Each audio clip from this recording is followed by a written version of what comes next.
edition of ECMO Varna, and welcome to all our virtual attendees. I am here today to talk about mechanical complications on ECMO support. And I have nothing to disclose related to this topic. Main mechanical complications of ECMO support are pump failure, membrane lung failure, gas failure, circuit air embolism, circuit disruption, and accidental decannulation.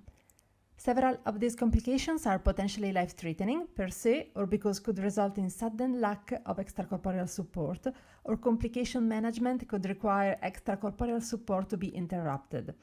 No matter the reason, lacking support to hemodynamics or gas exchange could induce hypotension, profound hypoxia, hypercarbia, and eventually cardiac arrest.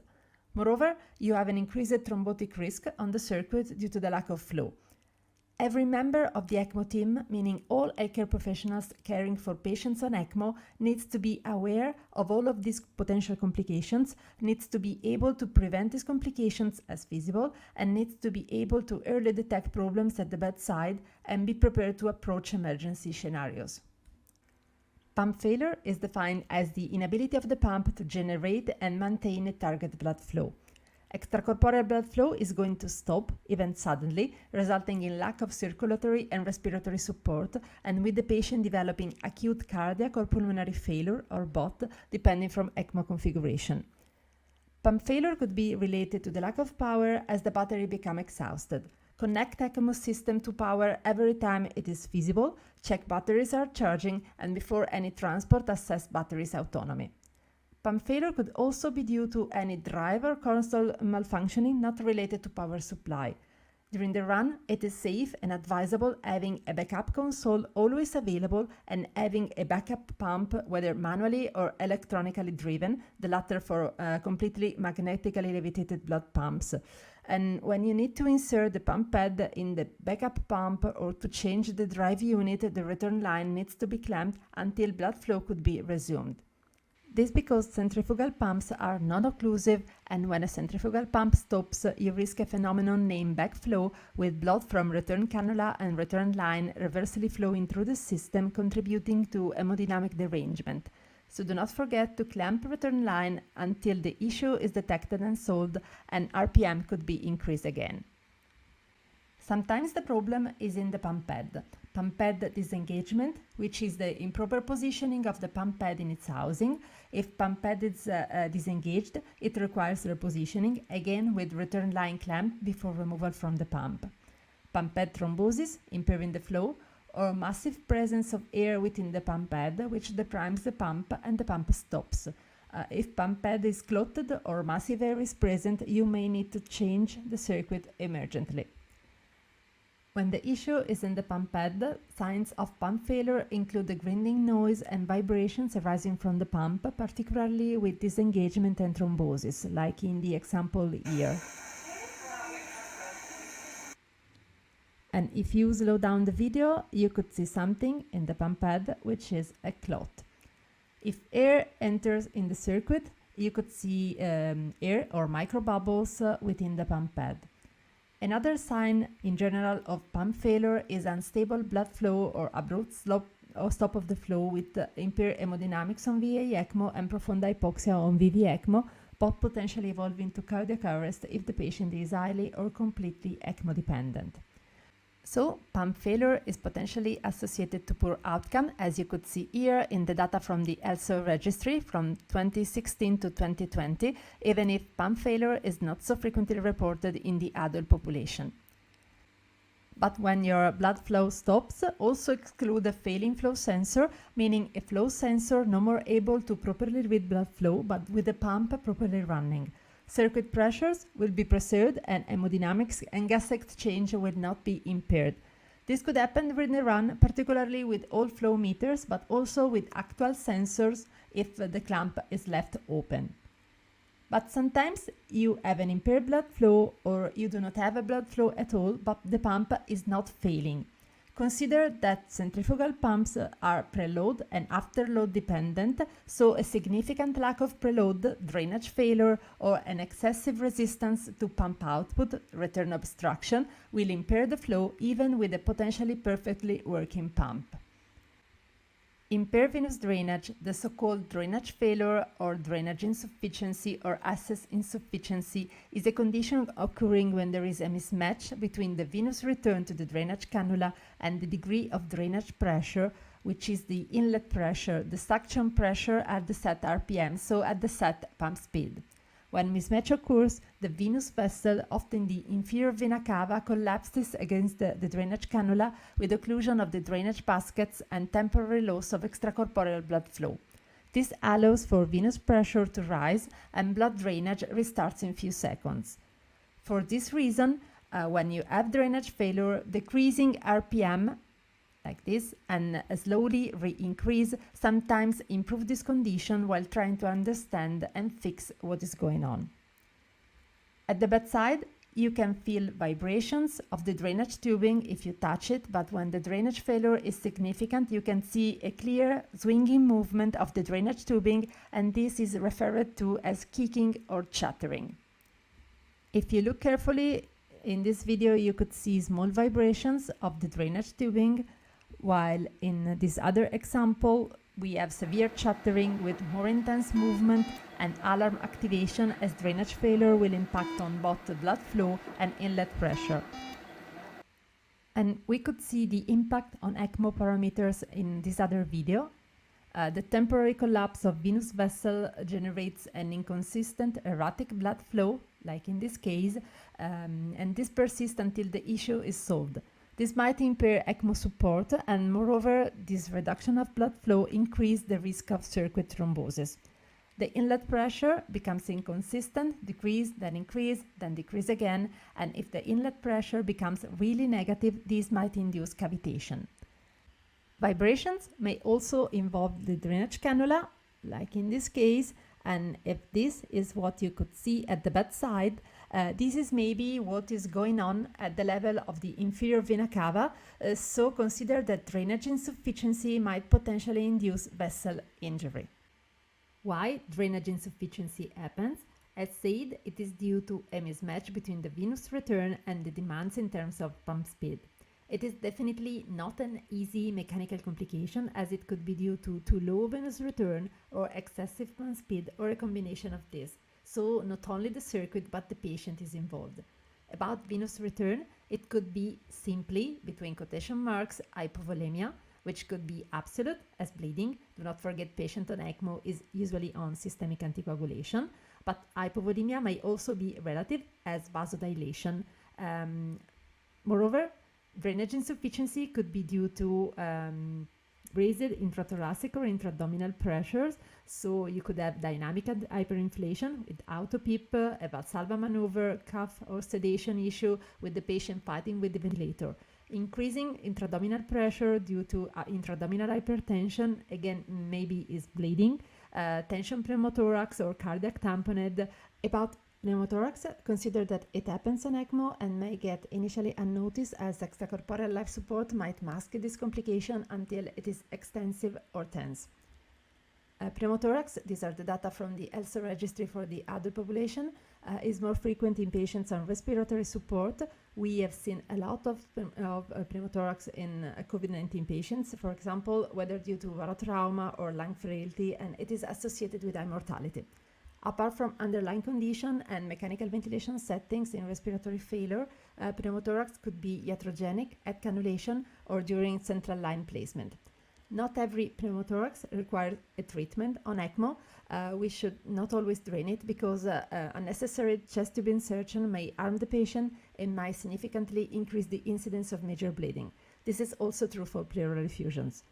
Upon development of pneumothorax, consider if it is impacting on cardiac and lung function and on ECMO function. If pneumothorax is not clinically impacting, closely monitor its evolution. On VV ECMO, consideration should be first given to reduce mechanical ventilation settings, increasing extracorporeal blood flow as needed and as feasible. If pneumothorax is worsening, or if tension pneumothorax occurs, undermining not only native lung function and native cardiac function, but also extracorporeal support, and chest tube insertion is supposed to improve oxygenation and hemodynamics, pneumothorax should be carefully treated. Consider that on ECMO, pneumothorax may not only lead to drainage failure, but also to return obstruction on VV ECMO. We are going to talk about this later on. So, moving back to drainage failure, tons of potential patient-related determinants of drainage insufficiency. You really need a differential diagnosis in this setting. Moreover, it could be a circuit complication, any issue in the drainage tubing as a kinking or a clot, an issue in the drainage cannula, misplacement, displacement, again a clot in the cannula or in the vessel. This is a post-contrast abdominal CT scan showing a thrombus surrounding a drainage ECMO catheter in the inferior vena cava, and here the ECMO drainage cannula on the left, and on the right the corresponding thrombus at the cannulation.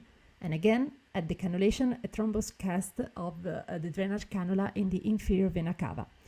Be careful, as the presence of these clots and thrombi outside or inside the cannula may be really dangerous at the cannulation, as these could move to the right heart and to the pulmonary vessels.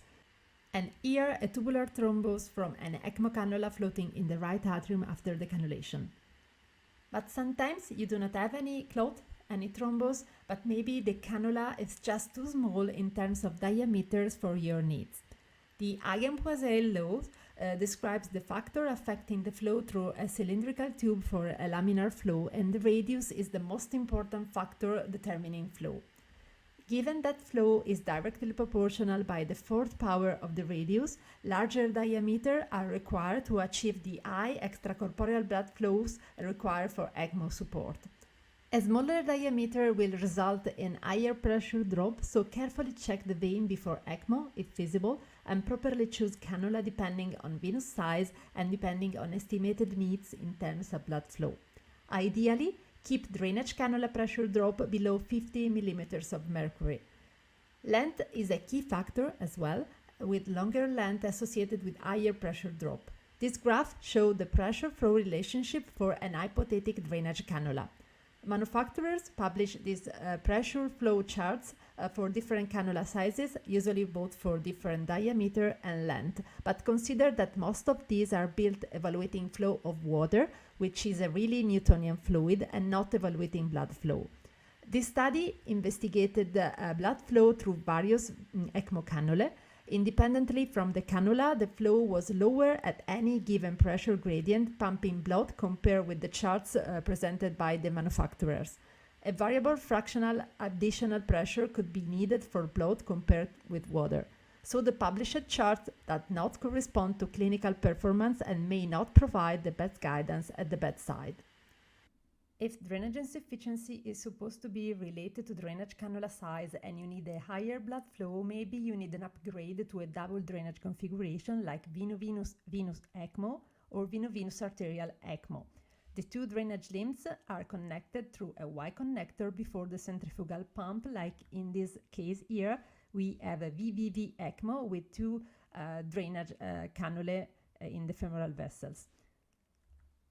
Despite being a common issue during ECMO support, it is definitely not so easy to properly manage drainage insufficiency. Giving fluids, it's a really common reaction to drainage insufficiency on ECMO, but maybe these fluids are not needed and potentially harmful for both respiratory and cardiac failure patients. As said, start reducing pump speed, and if the problem persists, assess the patient, then assess the cannula and the circuit to understand why drainage failure is happening, and eventually assess fluid responsiveness before giving fluids, and eventually choose fluids according to the situation. For example, if the patient is bleeding, he deserves blood rather than salt water. A note on bleedings: as a consequence of both patient and circuit interaction, and as a consequence of underlying disease, of eventual procedures during the run, of eventual pre-existing comorbidities and evolving organ failures, hemorrhages are common in all patients on ECMO. Systemic anticoagulation to prevent thrombosis may be the trigger. Factor consumption, platelet consumption, or platelet dysfunction and fibrinolysis may worsen bleedings. These are the data from the ELSA registry, again in the adult population, 2016 to 2020. Most frequent bleedings are gastrointestinal bleedings, cannulation site bleedings, and surgical site bleedings for all indication, and cardiac tamponade 2 for cardiac indication. Persistent and severe bleeding may impact on drainage effectiveness, so on extracorporeal life support. Drainage failure and erratic blood flow could be the first signs of an internal bleeding on ECMO. We could have massive bleedings like the ones you could see here. Here, a mediastinal hematoma after chest compression related injury of the mammary artery, and here a giant hematoma in the right retroperitoneal renal space. Bleedings may require anticoagulation dosage to be reconsidered, with main or life-threatening bleedings requiring to stop anticoagulation at all. Reverse eventual coagulopathies, thromboelastography or thromboelastometry, if available, may guide blood products or antifibrinolytics administration. Address bleeding source, sometimes hemostatic dressings or topical antifibrinolytics or compression may be enough. Obviously, sometimes aggressive intervention as endovascular or surgical procedure will be required. Return obstruction is a complication occurring when extracorporeal blood flow is impaired due to an increased resistance to the pump outflow due to any obstacle distal to the pump. The obstruction may occur at the membrane lung level or may involve return tubing, return cannula, but could also depend on patient pathophysiology or recovering physiology. Which are the main potential determinants of return obstruction on ECMO could be the membrane lung, the tubing, the cannula, or the patient. About the membrane lung, an acute massive thrombosis. For return tubing, a kinking of the line or a clamp left on return tubing at ECMO initiation may be a compression of the line, such as the line under the leg of the patient during or after mobilization, or the line under the wheel of the ECMO cart. Line clotting and thrombosis may also potentially occur. For return cannula, displacement or misplacement may impair extracorporeal blood flow. Again, at ECMO initiation, a clamp left on the proximal end, or during the run, a clot or a thrombus inside or surrounding the cannula. About the patient, consider that on VV ECMO, the return cannula is inside the systemic venous environment, so increased systemic venous pressure, as with tension pneumothorax or cardiac tamponade, may lead to return obstruction. While on VA ECMO, the return cannula is in the systemic arterial circulation, so severe hypertension or aortic dissection may increase pump after load. If a complete obstruction occurs, extracorporeal blood flow is going to stop. With any obstruction occurring after the membrane lung, pre- and post-membrane lung pressures will severely increase, with the pressure drop across membrane lung approaching the zero. We have no flow, so ECMO will fail in supporting hemodynamics or gas exchange or both. Moreover, blood stagnation due to impaired extracorporeal blood flow may lead to intra-circuit thrombosis. If a partial or an erratic obstruction occurs, blood flow will decrease or become inconsistent. Also be aware of the hemolytic risk. Hemolysis happens on ECMO. In severe hemolysis, free hemoglobin concentration in plasma is above 0.5 grams per liter. These are the data from the ELSA registry, again referred to the other population, respiratory support, cardiac support, and ECPR. Free hemoglobin is nephrotoxic, pro-inflammatory, pro-oxidant, with hemolysis potentially associated with increased risk of renal failure and multi-organ failure. Hemolysis may occur as red blood cells are exposed to excessively negative pressures below 100-120 millimeters of mercury in the setting of drainage failure or too high pump speed, or if red blood cells are exposed to excessively positive pressure above 600 millimeters of mercury, for example due to too high flow or return obstruction. Another main determinant is the shear stress associated with turbulence, cavitation, and the presence of clots and thrombi in the circuit, which is another common mechanical complication on ECMO. During the run, the interaction between the blood and the non-biological surfaces of the extracorporeal circuit, even if surfaces are completely coated, may lead to a systemic inflammatory response, triggering the adhesion, the activation, and the consumption of procoagulant and anticoagulant factors and other blood components. Moreover, the shear stress, the turbulent flow, and non-physiological pressures may additionally activate and damage blood components. Underlying disease, comorbidities, and evolving liver and renal failure, as well as drugs impacting on coagulation and drugs impacting on metabolism of anticoagulant drugs, may play a role too in the development of hemostatic complication as bleeding and thrombocytosis and procoagulant states. And these are the data from the ELSA registry, again for the adult population, respiratory support, cardiac support, and ECPR. As you could see, thrombosis is common. Clots and thrombi formation within the circuit is one of the most common technical complications of ECMO support, despite the usual administration of systemic anticoagulation. Thrombosis is probably the main determinant of progressive or acute membran lung dysfunction or membran lung failure. Main functions of the membran lung or oxygenator are to transfer oxygen to the blood and to remove carbon dioxide from the blood. Inside the membran lung, we have layers of small diameters hollow fibers diversely arranged for transverse flow oxygenators or axial flow oxygenators. A healthy membran lung allows for gas exchange via diffusion through these fibers from the gas phase into the blood phase for oxygen and from the blood phase to the gas phase for carbon dioxide. Thrombotic, fibrin or cellular deposits on hollow fibers worsen gas exchange, impairing membran lung performance.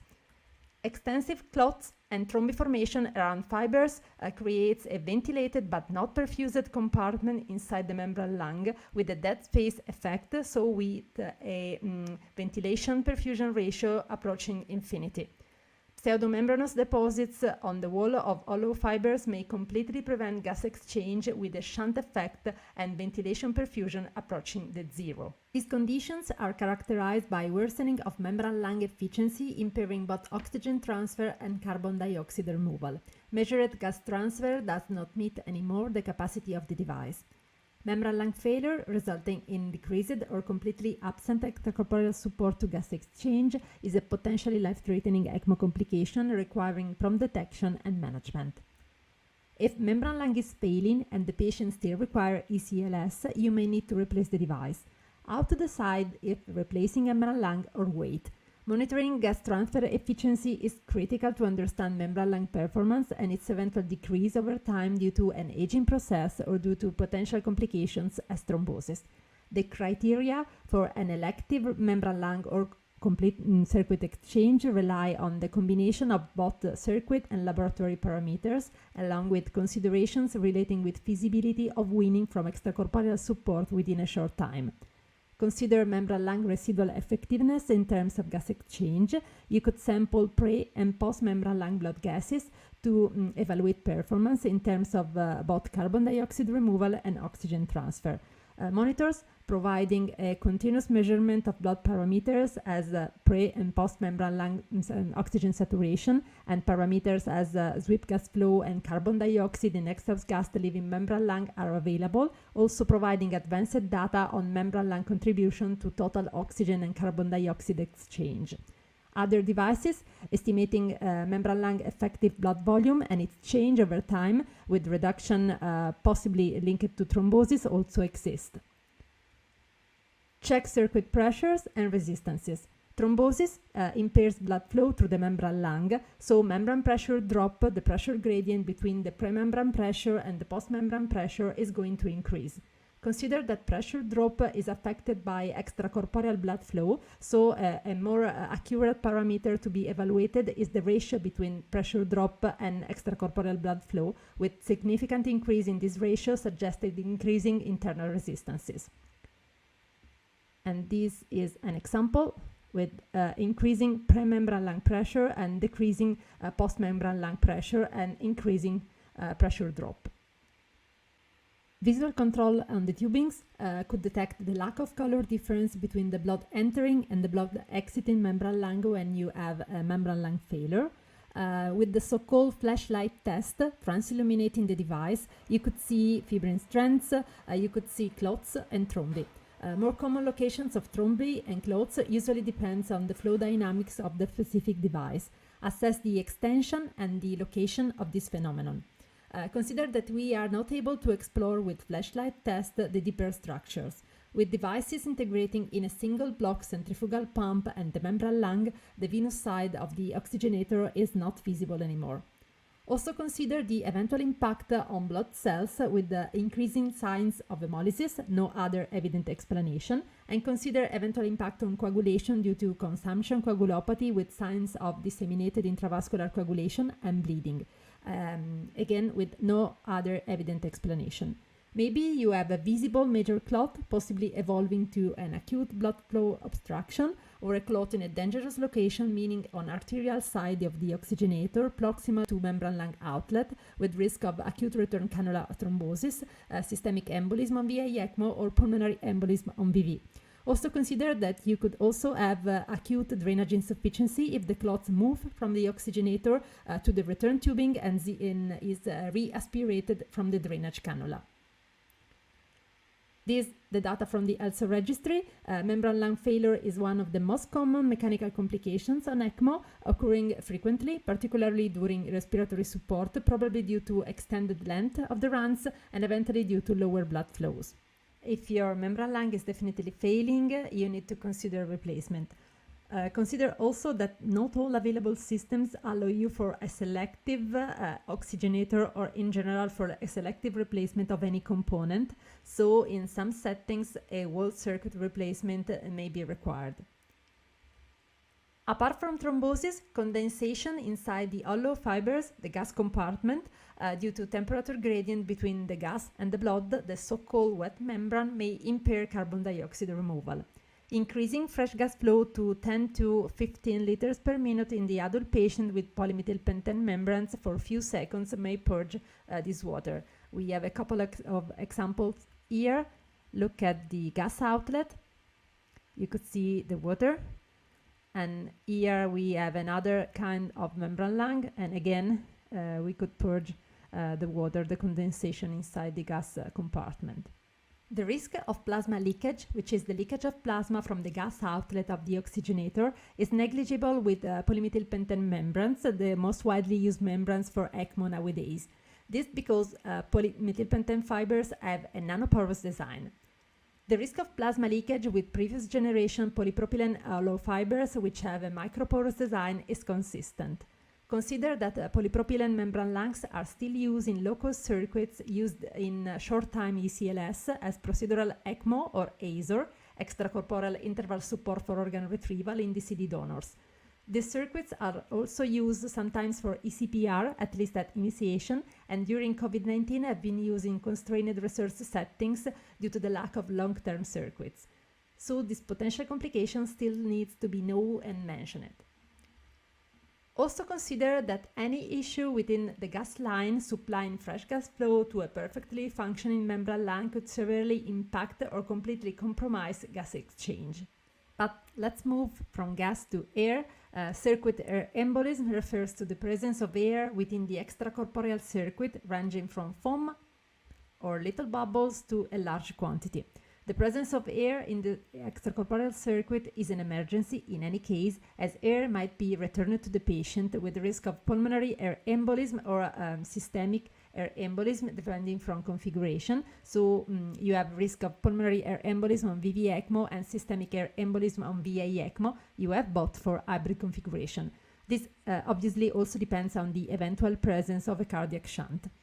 Moreover, a large bolus of air can deprime a portion of the circuit, particularly the pump head, with sudden interruption of extracorporeal blood flow, and this is called airlock phenomenon. How and why air can enter the circuit? Gaseous emboli may be produced by a phenomenon named cavitation, as blood is exposed to highly negative pressure, for example, as a consequence of drainage failure. When cavitation occurs, dissolved gases in the blood bubbles out of solution. Cavitation rarely occurs with non-occlusive centrifugal pumps.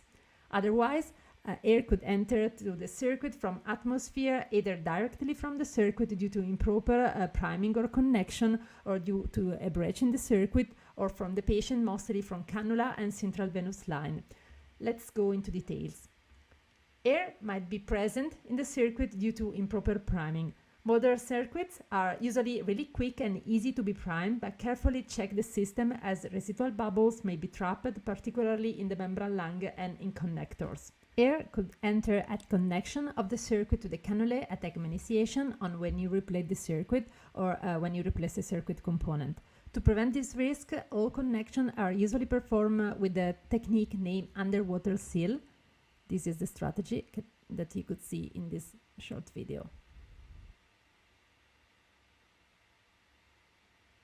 During the run, any breakage, disconnection, or opening of connectors within the pre-pump side of the circuit, which is the negative pressure side from drainage cannula to the center of the pump head, will induce aspiration of atmospheric air.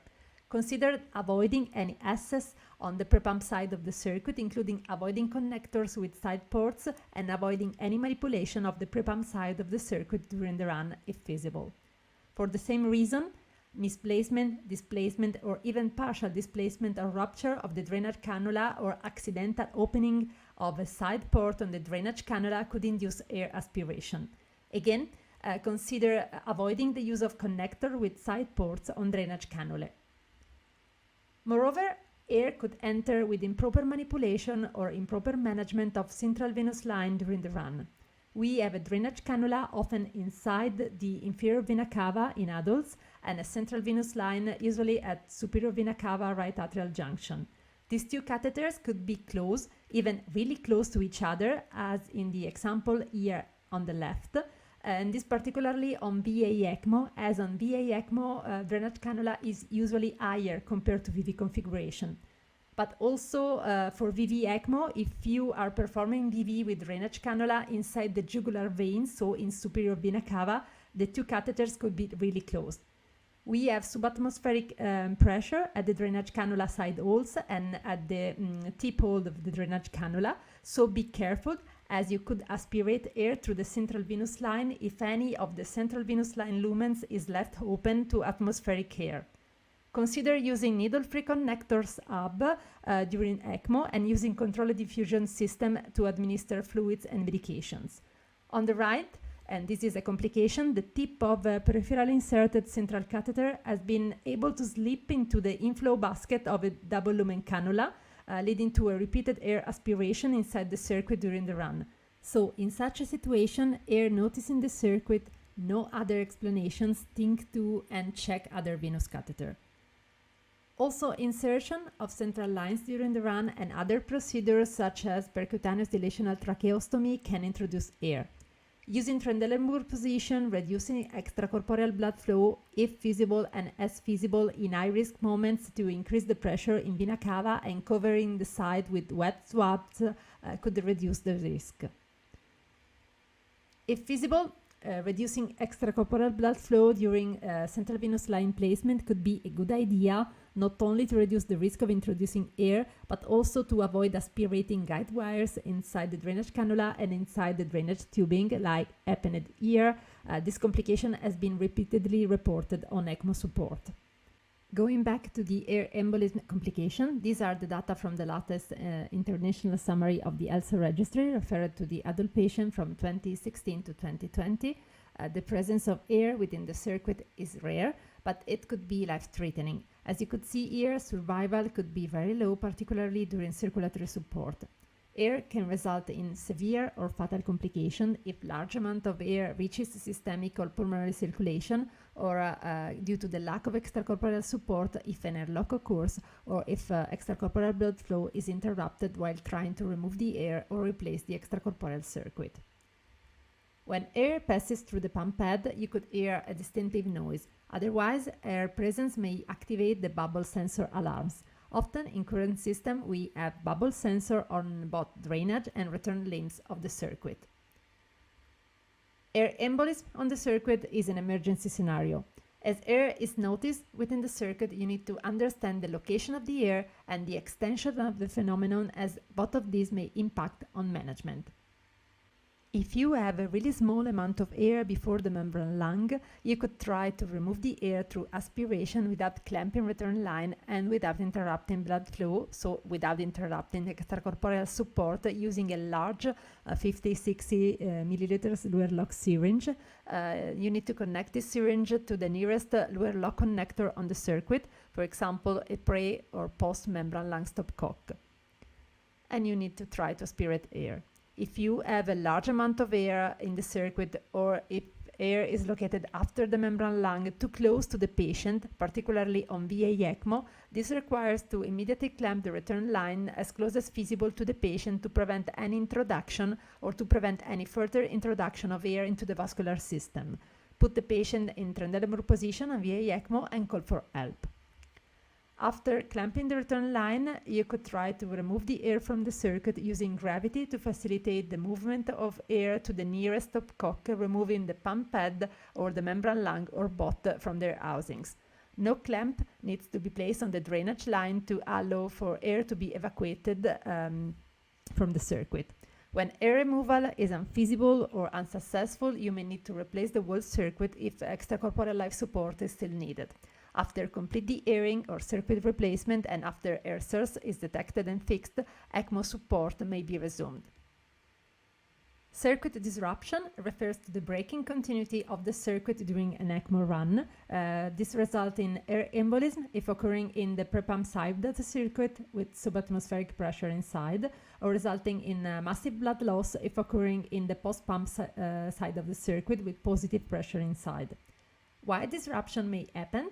Due to improper setup or improper manipulation of the circuit with accidental disconnection, inadvertent cut or puncturing, a rupture of a defective component, reckless movements of the patient, of the ECMO cart, or of the bed. Disruption should be approached with isolation and replacement of the involved component, if feasible, otherwise a circuit replacement may be required. If air entered in the circuit, this is an air in the circuit scenario to be managed accordingly. Isolation without interrupting blood flow could be attempted using tubing clamps or sterile gloves with point-like lesion or breaks involving an additional component as a pressure transducer, a sampling line, a renal replacement therapy, or hemofilter connected to the circuit. This could limit the blood flow interruption to the time strictly required to replace the involved component if a selective replacement of the involved component is feasible. Otherwise, a whole circuit replacement may be required. Accidental decannulation refers to the unintentional displacement of the cannula during an ECMO run. If the drainage cannula is involved, this could induce massive air entrance within the circuit. If the return cannula is involved, blood will be rapidly lost, leading to exsanguination with risk of hemorrhagic shock or cardiac arrest. With bicaval dual-lumen catheter displacement, it is easier to have the first scenario due to exposure of proximal drainage baskets, but both situations may coexist, so air entrance and bleeding. Moreover, with any catheter, inadvertent decannulation results in sudden discontinuation of extracorporeal support and extensive bleeding from the insertion site. This risk is increased with an arterial return cannula. Accidental decannulation could happen due to improperly secured cannula or tubing, with spontaneous movements of the patient, with reckless mobilization, with an unbraked ECMO cart or an unbraked bed, so it is preventable. Be careful. This is an example of drainage holders which may be used to support and stabilize tubing. Transparent film dressings to cover the insertion site allow for cannula fixation, for visual inspection of the access site, and for accurate monitoring of the depth of insertion of the cannula. These dressings also allow for prompt detection of bleeding and displacement. Bleeding from the insertion site may be an early sign of partial decannulation. When you need to replace these dressings, avoid improper tension on the cannula. Accidental decannulation represents an extreme emergency. You need to immediately clamp the return line to interrupt blood flow or to stop air entrance and blood loss, depending from the configuration. Compress the site to stop additional bleeding and call for help to provide support to the patient. Sometimes this is referred to as the 3C: clamp, compress, and call for help. Be careful, if the cannula, both for return and drainage cannula, is still partially in the vessel, blood loss will persist, and eventually for venous cannula, air entrance may occur if venous pressure is really low, particularly for jugular cannula if the patient is in sitting position. Do not attempt blind reintroduction. Provide the patient respiratory or cardiac support or both, depending from configuration and from dependency on extracorporeal support, and as needed, replace blood loss. If the patient still requires ECMO, you need to replace the cannula and you probably need a new circuit to be primed in order to resume ECLS. After stabilization of the patient, assess previously cannulated vessel for any injury and eventually perform repair as needed. Accidental decannulation is one of the complications requiring immediate extracorporeal support interruption with urgent need to isolate the patient from the circuit.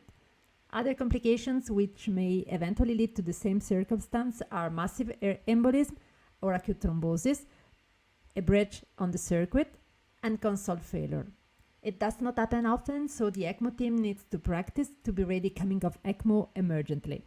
And this is the schematics of a basic ECMO circuit: a drainage cannula, a drainage tubing, a centrifugal pump, a membrane lung, and a return tubing, and a return cannula. And this is the direction of the flow. If you need to emergently stop blood flow with the centrifugal pump in use, you just need to clamp the return tubing. Pump after load will suddenly rise and the flow will decrease to zero. If you have time, you could also clamp the drainage line and decrease RPM to zero and decrease fresh gas flow to zero, but all of these are not strictly required. To be prepared and safe, having 4 tubing clamps always available on the ECMO cart, 2 for clamping the drainage and return tubings, 2 for isolate any component or the whole circuit for replacement is advisable. As the issue is solved and eventually as a new circuit is connected, unclamp the drainage line, resume RPM, and when above 1000, 1200, unclamp the return line. Adjust blood flow and carefully increase gas flow.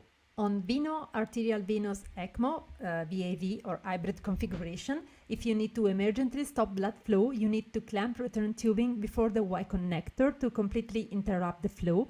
Or if you just clamp one of the returning limbs, you will redirect all the flow to the unclamped return line. Otherwise, you need to clamp both venous and arterial limb, but the latter intervention requires longer time. This unless you need to selectively isolate one limb, for example, as you have a complication just involving one of the returning lines. For VAV ECMO, consider having 5 clamps always available on the ECMO cart, just in case. So, to summarize, if you need coming off ECMO emergently, identify ongoing complication, clamp return line, call for help, provide respiratory support, maximizing mechanical ventilation settings or cardiac support with inotropes and vasopressors, or provide both as needed depending from configuration and patient dependency on ECMO. If a cardiac arrest occurs, provide ACLS as needed. If you do not have ECLS anymore, patient developing cardiac arrest will require conventional cardiopulmonary resuscitation. Identify if you should go back on ECMO in the selected patient, so no winnable, no futility, address underlying problem and restart ECMO support. In conclusion, just a note on cardiac arrest on ECMO support. This is a bit off topic because cardiac arrest is not a mechanical complication, even if cardiac arrest may occur as a consequence of mechanical complication on ECMO. Do we need to provide a cardiopulmonary resuscitation, conventional cardiopulmonary resuscitation to every patient on ECMO developing cardiac arrest? No. First thing you need to consider is the configuration of extracorporeal life support, because on VV ECMO, cardiac arrest is associated with complete loss of cardiac output, so cardiopulmonary resuscitation is needed. While on VA configuration, extracorporeal support is a circulatory support with the pump, if working, theoretically providing systemic perfusion. If you have a flow, mean arterial pressure will be preserved. Be sure that it is a full extracorporeal blood flow, for example 4 to 5 liters in the adult patients, as otherwise higher flow could be needed to provide proper perfusion. If you do not have a flow anymore, also on VA ECMO, you may need CPR. These are the data from the ELSA registry for respiratory cardiac support and eCPR. Overall, 3.7% of the adult patients on ECMO may require CPR during the run. If your patient on ECMO develops a cardiac arrest, the first thing you need to consider is the configuration of extracorporeal support, VV ECMO or VA ECMO. On VV ECMO, you need to immediately provide conventional CPR. Also consider, if cardiac arrest is refractory, to switch to eCPR, so to VA ECMO, if no main contraindication exists in persisting with life support as futility. On VA ECMO, you need to consider your blood flow. Is the extracorporeal blood flow is preserved or not? If the extracorporeal blood flow is preserved, you need to assess if it is a full blood flow or a partial blood flow. If it is a partial blood flow, you need to increase to achieve a full blood flow. If you do not have blood flow anymore, or if you are not able to increase your partial blood flow, you need to consider conventional CPR. Also consider that on ECMO, cardiac arrest may be a consequence of a circuit complication as pump failure, return obstruction, or drainage failure. About conventional CPR, if CPR is needed, be sure that you do not have a central pulse anymore. Check if rhythm is shockable or not, and eventually provide a shock. Be careful with adrenaline administration to avoid hypertensive peaks and bleeding risk with return of circulation, and eventually decrease pump flow to achieve a better venous return. In the meanwhile, consider potentially reversible causes of cardiac arrest because some of the causes are potentially ECMO related.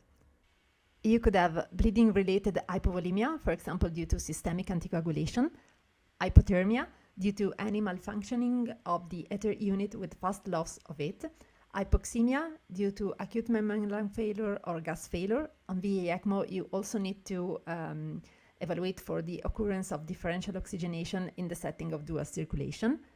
Tension pneumothorax, particularly for respiratory support, as previously said. Cardiac tamponade, eventually as a complication of cannulation procedure. Consider that tamponade happens during the run. Incidence is up to 3 to 4%, particularly for cardiac support, but diagnosing tamponade could be tricky on ECMO because of circulatory support and because of the reduced venous return.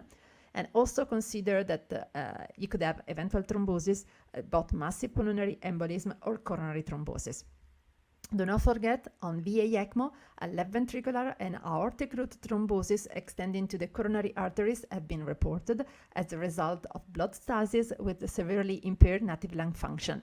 Left ventricular thrombosis could also occur as a consequence of prolonged cardiac arrest with loss of native cardiac output on VA ECMO. Cardiac sonography, particularly transesophageal echocardiography and lung ultrasound, could guide resuscitation and help with differential diagnosis. The basis of a good ECMO run is preventing complications or preventing the impact of eventual complications. Be aware of all of these to remain suspicious. Be prepared to manage and train as a team repeatedly. The less the number of ECMO patients you manage at the bedside, the more you need to train with hands-on labs and simulation. Carefully and continuously monitor both the patient and the circuit to promptly detect and treat any issue. Minimize circuit manipulations before and during the run, and minimize procedures and transport during the run as feasible. Preventing mechanical complications is definitely better.